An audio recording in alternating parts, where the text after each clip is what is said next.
गया और अब आप कह रहे हो कि 2 विवाह किए। तुम्हारा जी ये जैसे ये ज्ञान हो जाए कि गृह कारण नाना जंजाला, जैसे ये ज्ञान हो जाए कि गृहस्थ जीवन में अनेकों झंझट है, अनेकों व्याधियां हैं और फिर भी उसी में फंस जाए, कारण क्या है? सुखदेव जी ने कहा देखो प्रियव्रत विरक्त तो हो गई, लेकिन इनके पिता और ब्रह्मा ये दोनों चाहते थे कि प्रियव्रत विवाह करें। जिन्होंने अपने माता पिता के निर्देश का पालन करने के लिए या ब्रह्मा के अनुरोध पर 1 नहीं 2 विवाह किए। प्रियव्रत का प्रथम विवाह विश्वकर्मा की पुत्री बृहस्पति जी से हुआ, जिससे इनके 10 पुत्र पैदा हुए। इन 10 पुत्रों में से 3 पुत्र कवि, महावीर और श्रवण ये नैष्ठिक ब्रह्मचारी बन गए। राजेंद्र, नैष्ठिक ब्रह्मचारी उसे कहते हैं जो स्वप्न में भी कभी भोग की तरफ ध्यान न दे, माने सोने में भी जिसका मन केवल ब्रह्मचर्य और भगवत भजन में लगा हो, उसे ब्रह्मचारी कहते हैं, नैष्ठिक ब्रह्मचारी। तो 3 पुत्र इनके नैष्ठिक ब्रह्मचारी हो गए।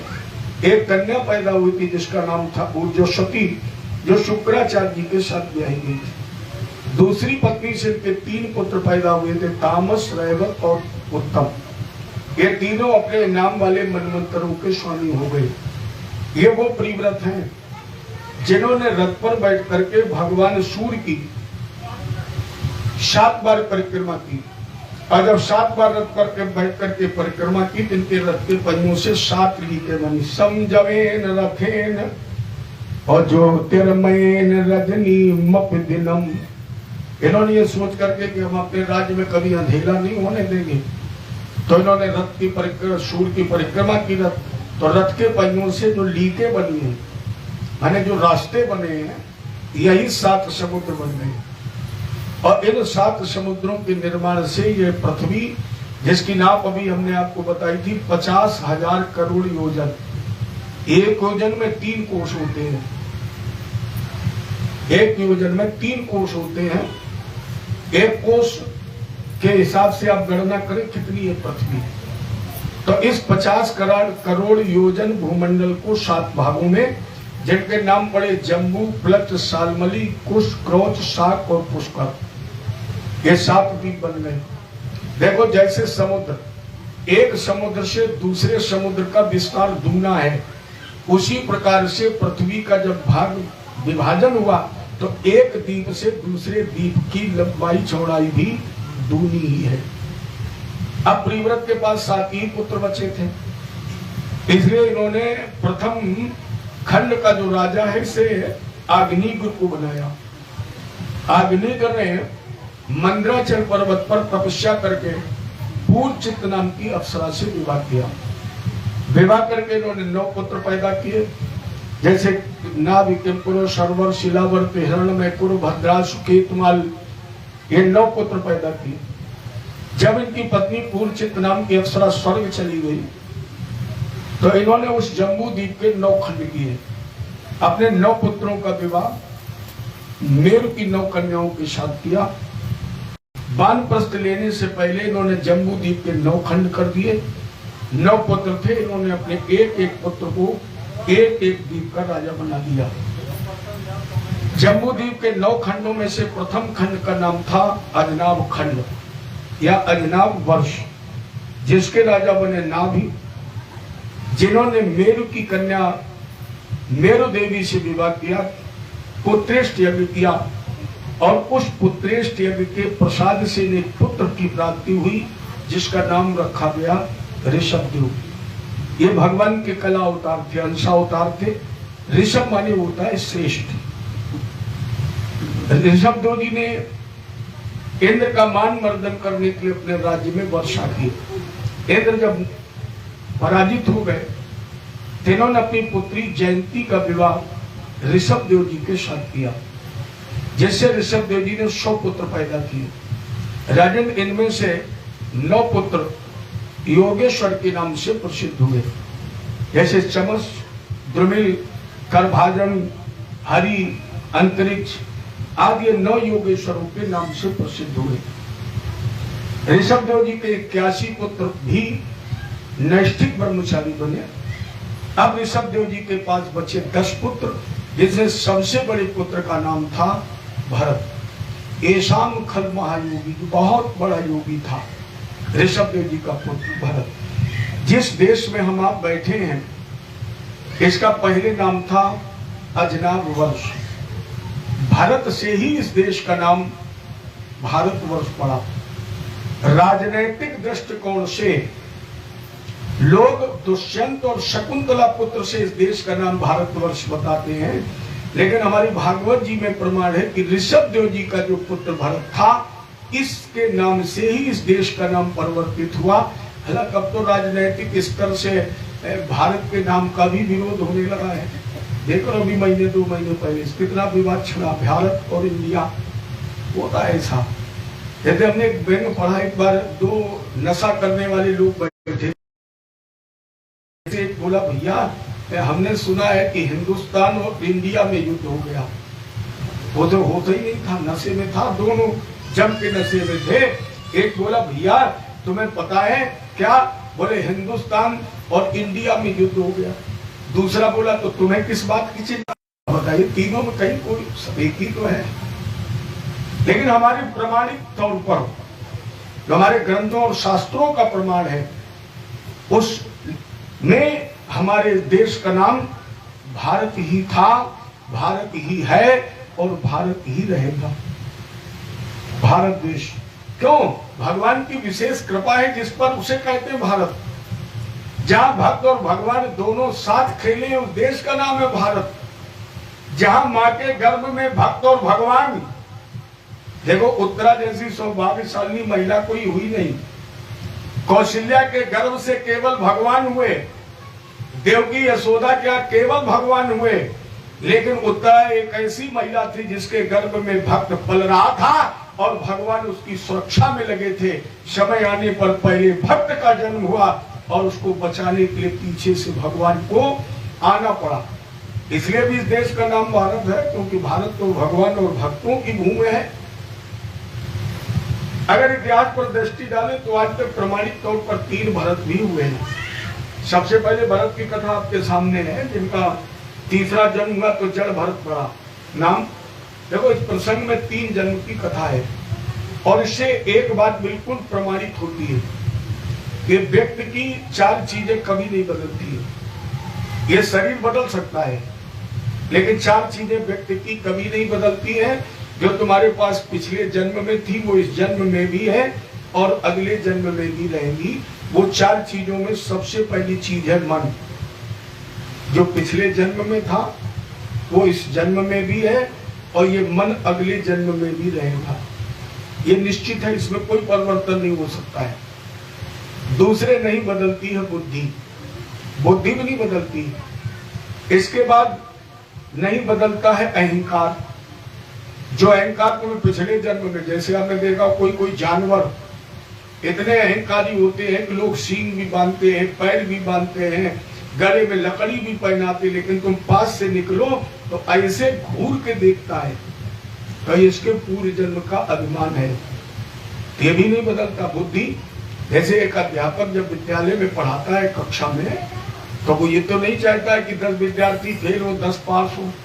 उस अध्यापक के अंदर कोई ईर्षा देश तो होता नहीं, एक सूत्र सबको समझाता है, एक ही पाठ पढ़ाता है। अब उसमें जिनके पास पहले से विवेक है, जो पिछले से पढ़े हुए हैं वो पास हो गए और जो नहीं पढ़े थे वो 5वीं में 5 बार फेल हो गए।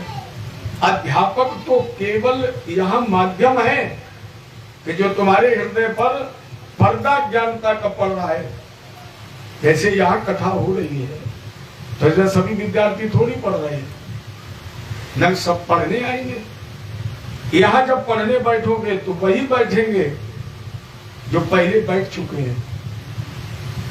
कुछ बच्चे आपने ऐसे भी देखे होंगे जो जन्म के बाद जब होश संभालते तो रामायण पढ़ना शुरू कर देते हैं, और कुछ बच्चे ऐसे भी होते हैं जिनसे 75 बार को तो नमस्ते भी ना करें। बच्चे नहीं, बुढ़ापा तक उन्हें नमस्ते करने में दिक्कत। तो आपको कितना प्रसंग सुनकर अच्छा लग रहा है मुझे पता नहीं, लेकिन जब मैं इस प्रसंग को पढ़ता हूँ तो मुझे अपने आप में अच्छा लगता है। मुझे इस बात का गर्व होता है कि अगर भागवत जी में वेद व्यास जी ने ये लिखा है कि मन नहीं बदलता है, जो पहले जन्म में था वो इस जन्म में भी है, अगले जन्म में रहेगा, तो मुझे इस बात का गर्व है कि मैंने इसके मतलब पहले भी कथा कही, इस जन्म में भी कह रहा हूँ, और मुझे कोई शंका नहीं, कोई संदेह नहीं, अगले जन्म में भी मैं भगवान की कथा गाऊंगा। इसमें मैं भगवान की कथा में कभी संदेह करते ही नहीं, बिल्कुल ये सत्य है। और अगर हम कथा गाएंगे, ये मत सोचिए कि केवल यही 7 दिन का हमारा आपका मिलन है ना। इस जगह, इसी जगह न जाने कितने आयोजन हो चुके हैं, न जाने आने वाले समय में कितने आयोजन होंगे, और न जाने कितनी बार हम आप श्रोता और वक्ता के रूप में मिलेंगे। इतने बीच में देख लीजिए, कुछ ऐसे लोग भी होंगे, अन्यथा मत लेना, मेरा कोई व्यक्तिगत किसी पर कटाक्ष नहीं है। कुछ ऐसे भी लोग होंगे जिन्हें 3 बार बुलाया होगा और 4 दिन की कथा में, और कुछ लोग ऐसे भी होंगे जिन्हें पता लग गया होगा कि कथा हो रही है, कानपुर वाले पंडित जी आए हैं, चलो थोड़ी देर चलते। क्यों? उनका लगाव मुझसे नहीं है, ये तो केवल माध्यम है कि कानपुर वाले पंडित जी आए तो चलो। लगाव तो क्योंकि मन चूंकि पूर्व से कथा सुनने का अभ्यासी है, इसलिए सुन रहे हैं। और अगर अभ्यासी में बहुत लोग ऐसे भी मिलेंगे जो कथा में चले जाएंगे, बैठेंगे बाद में, और बैठते बैठते कथा में खैर भैया है चूना वाली, चूंकि उनका वही अभ्यास है। तो व्यक्ति का मन, बुद्धि, चित्त और अहंकार, ये 4 चीजें कभी नहीं बदलती है। 3 जन्म का प्रमाण है, और जब 3 जन्म का प्रमाण है तो त्रिकालदर्शी तो तुम खुद हो। जो तुमने किया वो कर रहे हो, और जो आज कर रहे हो वो कल तुम्हें भोगना पड़ेगा। लोग कहते हैं वो पंडित जी 3, अरे सभी 3 जन्म की जानते हैं। जो हमने किया वो भोग रहे हैं, और जो आज करेंगे वो अगले जन्म में, कलयुग में अगले जन्म वाला भी काम खत्म, वो चैप्टर ही बंद कर दिया गया। ये सतयुग, त्रेता, द्वापर में है कि आज करो कल, लेकिन इसका नाम ही रख दिया गया कलयुग। आज करो कल लो, परसों की व्यवस्था खत्म। मैंने एक हाथ से करो और एक हाथ से तुरंत फल, त्वरित निर्णय करने वाला। जैसे ग्रहों में शनि त्वरित निर्णय करता है, 1 सेकंड की देर नहीं, तुरंत दूध का दूध, पानी पानी। उसी प्रकार चारों युगों में कलयुग त्वरित निर्णय करता है। कल किसने देखा है? तुरंत भोग मिलता है, भोगना ही पड़ता है। और इस 3 जन्म में भरत जी के प्रसंग से ये सिद्ध किया गया कि व्यक्ति का मन, बुद्धि, चित्त और अहंकार, ये 4 चीजें कभी नहीं बदलती है। तो एक तो ये भरत है, दूसरे भरत तो सभी लोग जानते हो, रामचरितमानस में कैकेयी दशरथ पुत्र भरत, और तीसरे हुए राजा परीक्षित के ही वंश में दुष्यंत शकुंतला पुत्र भरत। इन 3 भरत से ही इस देश का नाम भारतवर्ष पड़ा। ऋषभ देव जी ने अपने पुत्र भरत को आगे बैठाला, शेष 99 पुत्रों को बैठाल कर ऋषभ देव जी ने उपदेश देना प्रारंभ किया। राजेंद्र, ये कहा जा सकता है माँ हो मदालसा जैसी, पिता हो ऋषभ देव जैसा, भाई हो भरत जैसा, मित्र हो प्रहलाद जैसा, और राजा हो अम्बरीश जैसा। ऋषभ देव जैसा क्यों हो? सुखदेव जी ने कहा जो पिता ऋषभ देव जी ने अपने बच्चों को दिया है, वो उपदेश आज तक किसी भी पिता ने अपने बच्चों को दिया ही नहीं। एक भी पिता अपने बच्चे को सत्यता से रूबरू नहीं कराते हैं। देय भाजाम लोके कष्टान कर्मान हते बिड भुजाम ये तपो दिव्यम पुत्र का एन सत्तम। बेटा, ये जो शरीर तुम्हें मिला है, ये संसार के दुखदाई विषयों के लिए नहीं मिला है, बड़े भाग से शरीर मिला है। और कितना दुर्लभ है। सकल देव ये मनसा करही मानुष हुई भवसागर तरही, ये कामना करते हैं देवता भी, वो शरीर हमें आपको मिल गया है। 4 पदार्थ इस नर्तन से प्राप्त किए जा सकते हैं, धर्म, अर्थ, काम और मोक्ष। लेकिन कर्महीन मिलेगा उसे। इसलिए नायम देहो, ये जो शरीर तुम्हें मिला है ये संसार के केवल दुखदाई विषयों के भोग के लिए नहीं मिला है। और अगर ये नर्तन तुमने केवल संसार के दुखदाई विषयों के भोग में लगा दिया तो याद रखना ये शरीर फिर इतना अधम है कि ये सुअर भी नहीं चाहता है। इतना अधम है कि फिर ये शरीर सुअर भी नहीं चाहता है। ए बेटा तपो दिव्यम, इस शरीर से करना क्या है? दिव्य तपस्या करनी है। कितनी दिव्य तपस्या? क्योंकि अब तो हम बहुत भटक चुके हैं।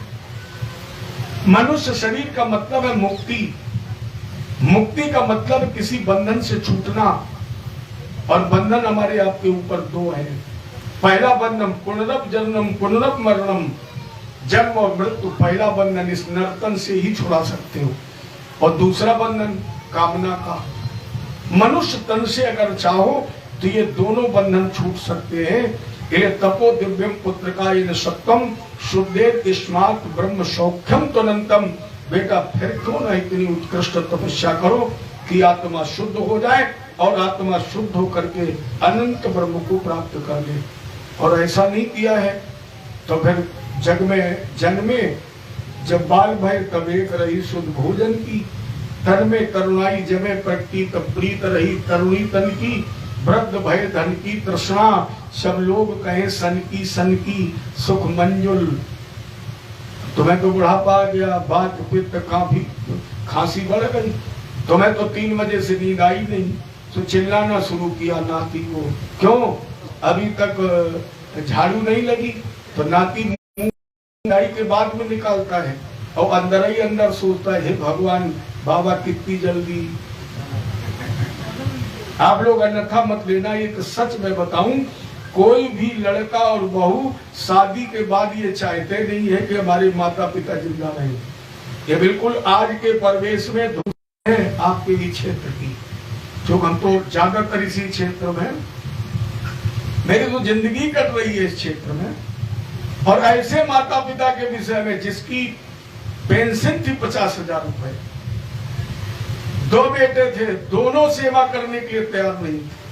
मुझे बुलाया गया, छोटे ने कहा गुरुजी हमारे बस के बाहर, कौन इनकी सेवा करेगा? अब बताओ, जो छोटा कह देगा बड़ा कैसे करेगा? बहू में बोली मर जाए तो ठीक है। तो हमने कहा हमें सौंप दो, कम से कम 50,000 हमें मिलने लगे। सौंपने के लिए भी तैयार नहीं, कोई नहीं चाहता है। जबकि मनुष्य तन में बेशकीमती हीरा है। पूछो उन लोगों से जिनके सर पर माँ की छत्र छाया नहीं है। प्यारी याद रखना, इस दुनिया में अगर तुम्हारी कोई सुनने वाला है, केवल माँ, पिता भी नहीं सुनता है। इस संसार में अगर तुम्हारी कोई सुनने वाला है तो केवल माँ, बाकी तो सब तुम्हें अपनी सुनाते हैं। चाहे भाई हो, चाहे बहन हो, चाहे पिता हो, सब तुम्हें अपनी सुनाएंगे। और जिस दिन तुम बेकाम हो जाओगे उस दिन न तुम्हारी सुनेंगे और न तुम्हें सुनाएंगे। लेकिन माँ, ये तो ईश्वर से भी कहीं। अच्छा, कोई भी व्यक्ति जब अपनी बात को प्रमाणित करता है तो अपने से बड़े का ही तो प्रमाण देता है। तो भगवान ने जब अपने भक्त के प्रति प्रेम को प्रमाणित किया तो माँ का ही प्रमाण दिया है। और कहा है, निर्मल मन जन सो मोई पावा, मोई कपट छल छिद्र न भावा, तिनकी करऊं सदा रखवारी, जिम बालक राखे। बाप का नाम क्यों नहीं लिया? भाई बहन का नहीं लिया? बोले ऐसे रखता हूं जैसे एक माँ अपने बच्चे को। कभी गौर करके देखना, अगर माँ गुस्सा में भी आ जाए और बेटे के पीठ में घूंसा मारे तो बेटा भले ही ना रोए, एक हाथ से घूंसा मारती जाएगी और दूसरे हाथ से अपने आंसू। क्या घूंसा तुम्हारे लगा तो रो रही? तो सत्यता ये है कि पीठ पर घूंसा बच्चे के लगता है, लेकिन उसकी चोट माँ के हृदय पर होती है। पूछो लोगों से जिनके सर पर जब तक माता पिता हैं तब तक तुम इस संसार में सनाथ हो, कुछ भी करो, बिल्कुल स्वतंत्र हो। जब तक माता पिता हैं तुम कुछ भी करने के लिए स्वतंत्र हो, क्योंकि तुम्हारे ऊपर छत्र छाया माता पिता की है। भूल करोगे तो भी वो सुधार कर लेंगे, झगड़ा करोगे तो भी वो फैसला कर लेंगे, गलती तुम करोगे तुम्हारे अपराध का प्रायश्चित माता पिता कर लेंगे, क्षमा मांग लेंगे, भैया बेटा है गलती हो गई। लेकिन जब तुम्हारे ऊपर ये छत्र छाया नहीं रहेगी तब तुम्हारे अपराध को कौन क्षमा मांगेगा। बेटा इस शरीर से उत्कृष्ट तपस्या करो, माता पिता की सेवा करो, अनंत ब्रह्म। माता पिता से भी एक निवेदन, बच्चा अगर साथ में हो तो अपने से बड़ों के चरण छुए, अवश्य छुए। और जब आप छुएंगे तो आपको बच्चे से ये कहना नहीं पड़ेगा कि तुम भी छुओ। आज नहीं तो कल वो परसों जब समझदार होगा तो उसकी एक आदत पड़ जाएगी, पिता की छूते। अब स्वयं तो नमस्ते कर रहे हैं और लड़का कह रहे छुओ, बोल रहे। जैसे एक बार एक महात्मा अपने शिष्य के साथ भिक्षा मांगने गया, दरवाजे पर आवाज लगाई, कोई हो तो मुझे भिक्षा दे दो। एक 10 साल की बिटिया निकल करके आई, कहा महाराज जी मेरे घर में कोई है नहीं। महात्मा जी ने कहा कोई बात नहीं, हमें तो भिक्षा चाहिए, हमें भिक्षा दे दो। बहुत गरीब थी। कहा महाराज जी मैं तुम्हें भिक्षा तो देती लेकिन मेरे घर में तो कुछ है ही नहीं। महात्मा जी ने कहा कुछ नहीं है। बिटिया बोली नहीं महाराज जी एक दाना नहीं है। महात्मा जी ने कहा तेरे घर में मिट्टी है? बोले हाँ मिट्टी तो है। तो महात्मा जी ने पात्र आगे कर दिया, बेटी मुझे एक मिट्टी मिट्टी ही दे दो। उस लड़की अंदर गई, एक मुट्ठी मिट्टी लाई, महात्मा जी के उस पात्र में डाल दिया। महात्मा जी ने आशीर्वाद दिया, चल पड़े। रास्ते में चेला बोला गुरु जी मिट्टी इकट्ठी कर रहे, अब पूरी निवाड़ी नगर एक एक मुट्ठी मिट्टी दे दी तो ये कहाँ लाद के ले जाओगे, क्या करोगे, मिट्टी से तुम्हें क्या मिला? महात्मा जी ने कहा बेटा हमें मिला हो ना मिला हो लेकिन उस लड़की को जरूर मिलेगा। क्यों? बोले जब मिट्टी देते देते उसको अभ्यास हो जाएगा देने का, तो जब उसके यहाँ धन आएगा तो वो धन भी दान करेगी। मेरे कहने का मतलब अगर आदत पड़ जाएगी तो बच्चों में अगर आदत डालनी है तो पहले स्वयं तो उसका निर्वहन करो। और तुम करना नहीं चाहते हो और बच्चों को जबरदस्ती खोपड़ी पकड़ा पैर छुए, वो कहता क्यों छुए? बेटा फिर मैं निवेदन करूं तपो दिव्यम, ये वेश कीमती हीरा है, इससे तपस्या करो जिससे आत्मा शुद्ध हो जाए, अनंत ब्रह्म को प्राप्त कर ले। ऋषभदेव जी ने ऐसा उपदेश करके अपने ज्येष्ठ पुत्र भरत को राजा बनाया और इन्होंने अवधूत वृत्ति धारण कर ली। इनके द्वारा जो चलाया गया धर्म है आज वो विश्व में जैन धर्म के नाम से जाना जाता है। आप 2000 वर्ष के पहले इतिहास पर थोड़ी देर के लिए दृष्टि डालें। 2000 वर्ष पहले विश्व में सनातन धर्म को छोड़कर कोई धर्म नहीं था, केवल एक धर्म था सनातन। ये जितने भी धर्म हैं ये सब 2000 वर्ष के अंदर के हैं, चाहे वो मुस्लिम धर्म हो, चाहे वो ईसाई धर्म हो, चाहे जैन धर्म हो, चाहे बौद्ध धर्म हो, ये सारे धर्म सनातन धर्म से निकले हैं। और 14 वर्ष का है, कोई 500 वर्ष का है, कोई 600 वर्ष का है, लेकिन सनातन धर्म जिस दिन ये पृथ्वी का प्रादुर्भाव हुआ उस दिन से ये सनातन धर्म प्रकट हुआ। अब अपने सनातन धर्म इतना विशाल है, ये जितने धर्म है इन धर्मों में आपको एक ही ग्रंथ मिलेगा, दूसरा कोई मिलेगा ही नहीं। लेकिन अपने सनातन धर्म के ग्रंथों की अगर गिनती पूछी जाए, सनातन धर्म के ग्रंथों की गिनती छोड़ो, आपसे केवल ये पूछा जाए कि रामायण ही बता दो कितनी है। लोगों ने गोस्वामी जी से पूछा कितनी, तो गोस्वामी जी ने कहा रामायण 7 कोटि। पहले तो इतना कहा रामायण 7 कोटि, और जब गिनती हो गई फेल तो बोले अपारा, गिनती खत्म। रामायण की ही जब गिनती नहीं हो सकती है, लेकिन ये धर्म कितने छोटे। मैं किसी धर्म की निंदा नहीं करता, मुझे इससे कोई लेना नहीं। तो मैंने पहले कहा भागवत मानव धर्म का निर्माण करती है, मानवता सिखाती है, किसी धर्म से मतलब ही नहीं। लेकिन जब धर्मावलंबियों पर जब दृष्टि डालेंगे तो आपको मुस्लिम धर्म में केवल एक ग्रंथ मिलेगा, कुरान। अगर ईसाइयों में जाएंगे तो आपको एक ग्रंथ मिलेगा, केवल बाइबल। पंजाबियों में आप जाएंगे तो केवल गुरु ग्रंथ साहब माने एक एक ग्रंथ है धर्मावलंबियों के पास और अपने धर्म में, क्योंकि सारे धर्मों का ये जो मूल है। और शायद इसीलिए, एक मिनट के लिए, शायद इसीलिए भगवान राम ने और भगवान कृष्ण ने दोनों ने मोर का पंख धारण किया है। ऐसा मत समझिए कि केवल कृष्ण ने ही धारण किया है। मोर का पंख पुष्प वाटिका में भगवान राम के सर पर भी है और मोर का पंख धारण करके ये सिद्ध किया है भगवान ने, मानता है। इन 11 धर्म, पूरे विश्व में इसमें 11 धर्म है और उन 11 धर्मों में से कोई भी धर्म को मानने वाला मोर के पंख का अनादर नहीं कर सकता है। आप मुस्लिमों में जाए तो आपको मस्जिद में मोर पंख मिलेगा, गुरुद्वारे में जाए तो वहां भी मोर का पंख मिलेगा।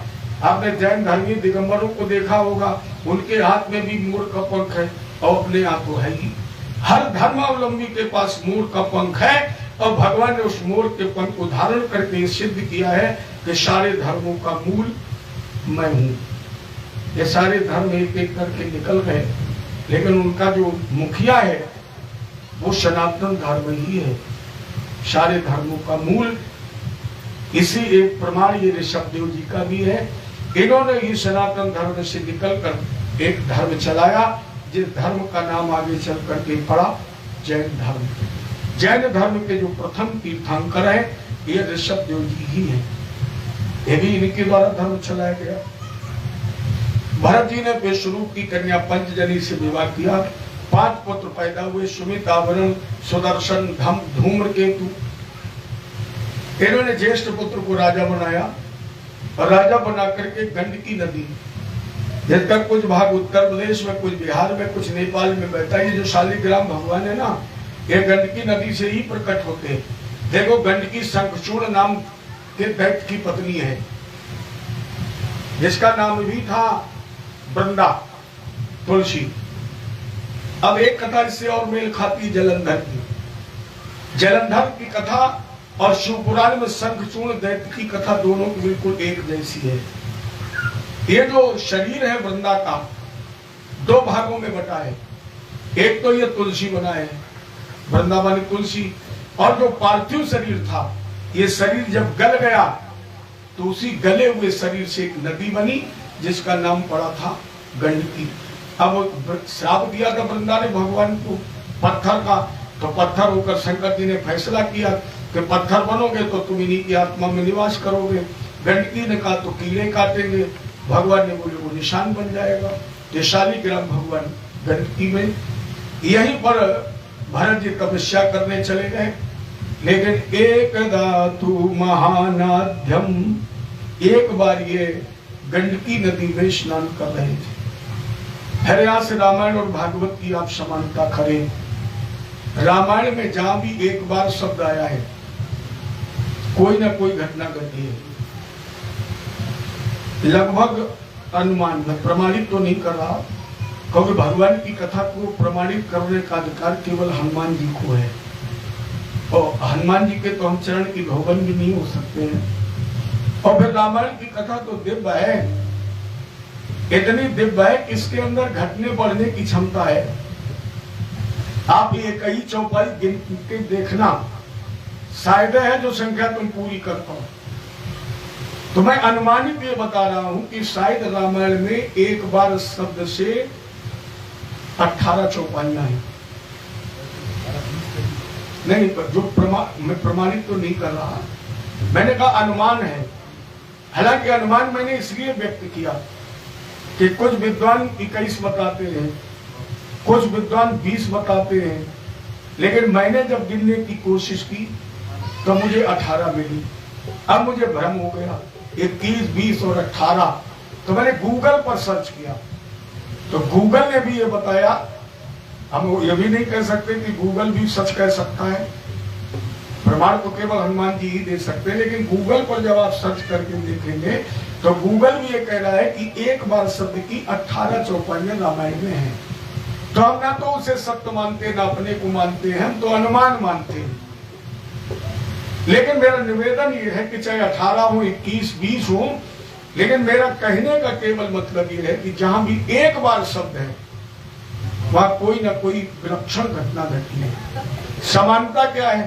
भागवत में भी जहां एकदा शब्द से श्लोक प्रारंभ किया गया, एकदा माने एक बार, जहां भी भागवत में एकदा शब्द का प्रयोग किया गया वहां भी कोई ना कोई बहुत बड़ी घटना घटी है। रामायण की चौपाइयां तो रोज पढ़ते हो, भागवत में सबसे पहले कहां आई चौपाई? बोले एकदा साधु जो दुखादिग्रहम तत्तम वनम गता। एक बार आत्मदेव ने ग्रह का त्याग कर दिया, और जब एक बार आत्मदेव ने घर त्यागा तब क्या मिला? धंधकारी घटना घटी। इसके बाद एकदा धन रुद्धम में विचरण मृगयाम बने। एक बार राजा परीक्षित शिकार खेलने गए तो परीक्षित को राजर्षि की उपाधि मिली है। राजर्षि जो राजा होते हुए भी ऋषि है, और कार्य क्या किया? एक अपराधी का। और जब एक बार अपराधी का कार्य किया तो घटना कौन घट गई? एक लंघित मर्यादम तक्षक के शब्द में है नहीं, आज के ठीक 7वें दिन तक्षक नाग तुम्हें दसेगा। उसी प्रकार भरत, अगर भागवत जी का प्रमाण माना जाए तो 1 करोड़ वर्ष तक भरत ने राज्य किया इस पृथ्वी का। 1 करोड़ वर्ष तक। अरे प्रियव्रत ने तो 1 अरब वर्ष किया है, भरत ने 1 करोड़ वर्ष तक राज्य किया। उससे मेरा संबंध नहीं, संबंध इस बात से है जितने पत्नी को छोड़ दिया, जितने बच्चों को छोड़ दिया, परिवार छोड़ दिया, भारत का अखंड राज्य छोड़ दिया, और वो एक बार जब गंडकी नदी नहाने गया तो फंस किसमें गया? हिरण में।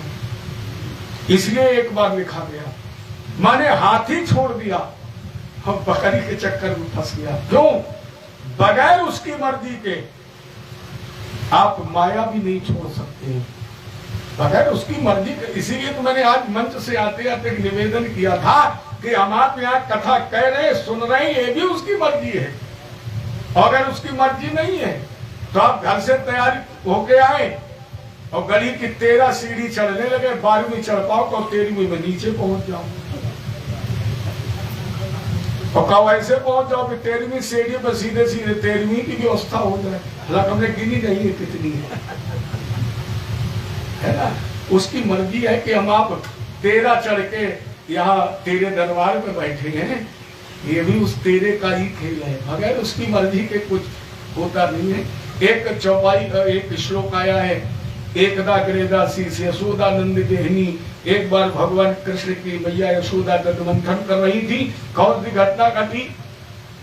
दिखरावा माता ने जाने पखानी, मिट्टी खाई, यशोदा जी ने पकड़ा, वहां पर भगवान ने मिट्टी दिखाने के लिए जब मुंह खोल दिया तो संपूर्ण ब्रह्मांड का दर्शन हो गया। ये रामायण और भागवत में फिर एक समानता है, यहाँ भी एकदा तो महान्याद्यम भ्रमित हो गए उस मर्गी पर, लेकिन पशु कभी बंधन में नहीं रहता है। बड़ा हुआ खेलने जाने लगा, भरत को उससे मोह हो गया। आसन लगाया, संध्या करने जा रहे थे लेकिन मन भटक गया। भरत जी भूल गए क्षणभंगुर जीवन की कलिका, उस मृग की ममता में रो रहे थे। तब तक काल का कुठार चला और भरत का ये शरीर भी छूट गया। पहले मैंने आपको बताया अंत में तीसरा गति, अंत में इनका मन कहाँ लगा? मृगी में, हिरण में। इसलिए इनका दूसरा जन्म कालिंजर नाम के पर्वत पर मृग शरीर में ही हुआ। ये हिरण बने, लेकिन वो बात याद रखना, मन कभी नहीं बदलता है। ये हिरण तो बने, लेकिन हिरण के रूप में इन्होंने भजन किया, और समय आने पर इन्होंने आधा शरीर गंडकी नदी में डुबा दिया, आधी तपती हुई रेत पर रखा। राम के नाम का स्मरण करते हुए भरत ने ये मृग शरीर भी त्याग दिया। अब इनका तीसरा जन्म अद कश्यत दुजुवरस्य अंगिरा। एक अंगिरा गोत्री ब्राह्मण था जिसके 2 पत्नियां थी। प्रथम पत्नी से 9 पुत्र, छोटी से 1 पुत्र और 1 कन्या। इस युग्म में, इस जोड़े में जो पुत्र है इसी का नाम था भरत। भरत जी ने सोचा एक बार हिरण के चक्कर में फंसे तो तीसरा जन्म हो गया, और अब की बार 9 भाई हैं, बहन है, माता पिता जल जमीन सब कुछ तो है। अब की बार अगर फंस गए तो न जाने कितने जन्म लेने लग पड़ेंगे, तो चलो उल्टा कार्य करें। और जब उल्टा कार्य करेंगे तो इन्हें हमसे प्यार ही नहीं होगा, कोई हमें मारेगा, कोई डांटेगा, कोई चिल्लाएगा, और जब ये हमसे अपशब्द बोलेंगे तो हमें इनमें आसक्ति नहीं होगी। अब जब उल्टा कार्य प्रारंभ कर दिया, लोगों ने नाम रख दिया जड़ भरत। भरत जी को पढ़ने भेजा गया, लेकिन जिसको ये ज्ञान हो चुका, संस्कार दुष्संस्कार किया, और जो संस्कार के बाद इन्हें गायत्री मंत्र दिया, लेकिन भरत ने मंत्र भी नहीं सीखा, क्योंकि ये भक्ति की प्रथम सीढ़ी है और भरत जी तो 9 भक्तियों को पूरी कर चुके हैं। भरत ने मंत्र भी नहीं सीखा, क्योंकि अगर हम आप ये सोचें कि मंत्र से, पूजा से, पाठ से या इस कथा से में भगवान की प्राप्ति हो जाएगी, असंभव है। ये परमात्मा तक पहुंचने का तुम्हें मार्ग देते हैं, ये तुम्हें रास्ता बताते हैं कि तुम ध्रुव के रास्ते पर चलोगे, प्रहलाद के रास्ते पर चलोगे और चलोगे तुम अजामिल के रास्ते पर और कहोगे हमने भागवत सुन ली। ये पथ प्रदर्शक है। अर्जुन ने पूछा तो फिर आप मिलते कब हैं? कथा से मिलते नहीं हो, पूजा से मिलते नहीं, मंत्र से मिलते नहीं। भगवान बोले तो प्रथम सीढ़ी है। बोले तो फिर कब मिलते हो? भगवान बोले सर्वधर्मान् परित्यज्य। कब मिलता हूं? जब व्यक्ति इन सबको पढ़ने सुनने के बाद इनसे परे हो जाता है और उसके चित्त में केवल बसता हूं मैं। सर्वधर्मान् परित्यज्य मामेकं शरणं व्रज। जब केवल मेरी शरण में, केवल उसके दिल में, दिमाग में, चित्त में, हर जगह केवल मैं नजर आता हूं, तब मुझे उसी की मेरी प्राप्ति होती है। हे भरत जी ने मंत्र भी नहीं सीखा। 9 भाइयों के विवाह हो गए। अब भरत जी का कौन विवाह करे? क्योंकि भरत जी तो पागल हैं। पागल को अगर उल्टा लिख दिया जाए, उल्टा लिखना जरूरी है, उल्टा लिखोगे तभी सीधा होगा, क्योंकि दुनिया में जन्म सबका उल्टा होता है। आज तक कोई सीधा, जो सीधा पैदा हो गया वो उल्टा वाले कहते कि उल्टा पैदा हुआ। अच्छा बताइए, पहले पैर प्रकट होने चाहिए कि सर प्रकट होना चाहिए? अगर सीधा देखा जाए तो पैर नीचे होने चाहिए, पहले जन्म पैरों का होना चाहिए, इसके बाद सर। और अगर पैर पहले जन्म लिए तो बोले उल्टा, क्योंकि हम उल्टा पैदा हुए तो हमें तो उल्टा ही दिखाई पड़ता है। उल्टा पैदा हुए, इन्हें सीधा में उल्टा दिखाई पड़ता। 2 बातें हमें याद आ गई। जैसे आपके दरवाजे 4 व्हीलर खड़ा हो, लोग क्या कहते हैं? गाड़ी। गाड़ी का मतलब जो गाड़ दिया जाए, तो तुमने उसे गाड़ दिया है कि चलाने के लिए खरीदा है? घर में वो नहीं पहले बनती थी जिसमें धान वान कूटी जाती थी, उसका नाम क्या है? अच्छा बताओ, घड़ी है कि गड़ी है? हैं? गड़ी है ना। अब उल्टा पैदा हुए इसे उल्टा समझ, और जो गड़ी है उसे वो खड़ी कह रहे हो कि हम उल्टा पैदा हुए, तो उसे सीधा करना पड़ेगा। तो पागल जिसे कह रहे हो ये भी उल्टा है, उस उल्टा को हम आज सीधा कर रहे हैं। पागल नहीं, पागल को उल्टा करो तो वो सीधा हो जाएगा। और पागल का उल्टा क्या है? गल पा। गल माने गलाना, पा माने पाना। जिसने कुछ पाकर अपने में गला लिया है, दिमाग खराब हो गया, वो थोड़ी पागल है। वो पागल होगा तब तो ईटा डंडा मार देगा। भरत जी ने किसी को डंडा थोड़ी मारा। वास्तविक व्यवस्था में भरत ही पागल है, क्योंकि इन्होंने कुछ पाकर अपने रोम रोम में गला लिया है। और जब रोम रोम में गला लिया तब इनको लोगों ने कह दिया पागल।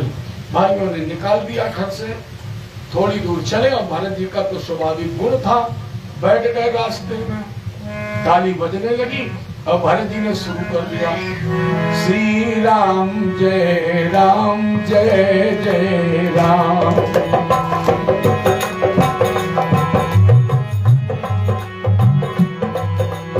श्री राम जय जय राम। श्री राम दशरथ राज दुलारे राम।